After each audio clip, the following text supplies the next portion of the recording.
Yun.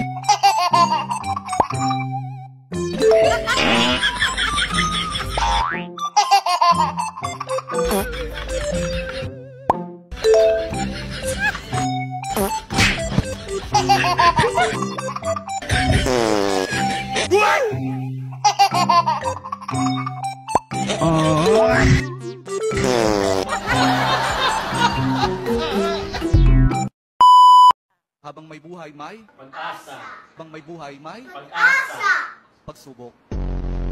Dahil tayo katiwala ng Diyos na talagang ang ating buhay ay mayroong, habang may buhay, mayroong Pag-asa.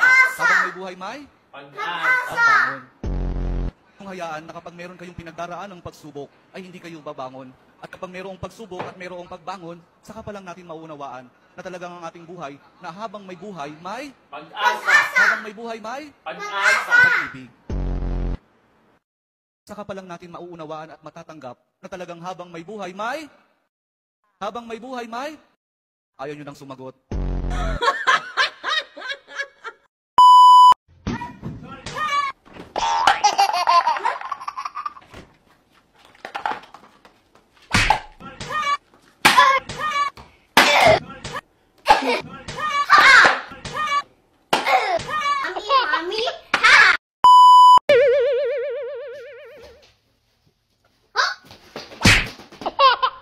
Wow. Oh my God. Wow.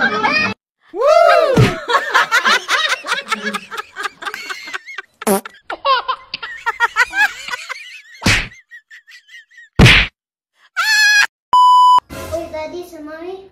Boy, bis na bis ka. Saan pupunta? Ay, oo nga pala, nakakalimutan kong sabihin sa'yo. Magkikita-kita kami ngayon ng mga kaibigan ko. Mga dalaga pa kasi kami nang huli kami nagkita-kita eh. Ay nako, magtigil ka boy. Hindi pwede. Hindi pwedeng hindi ako pumunta. Magtatampo yun mga yun sa akin. Ako nga nung nagpaalam ako sa'yo magbabasketball lang kami ni Mang Kanor eh, hindi ka pumayag eh. Tapos ngayon, magkikipagkita ka sa mga kaibigan mo. Ano ka, sinuswerte? Payagan mo na ako. Bakit ba gustong gusto mong pumunta doon? Alam mo kung bakit? Oh, bakit? Kasi, ibabalita ko sa kanila na ang gwapo-gwapo ng napangasawa ko. Grabe naman ito. Ano naman? Ano naman? Oo nga, ipagmamalaki kita. Sige ka na. Sige, pumunta ka na doon. Teka, pera ka ba? Wala nga eh. Oh. Ito. Kunin mo na lahat ng wallet ko. Libre mo lahat ng klase mo. Bigyan mo sa mami mo.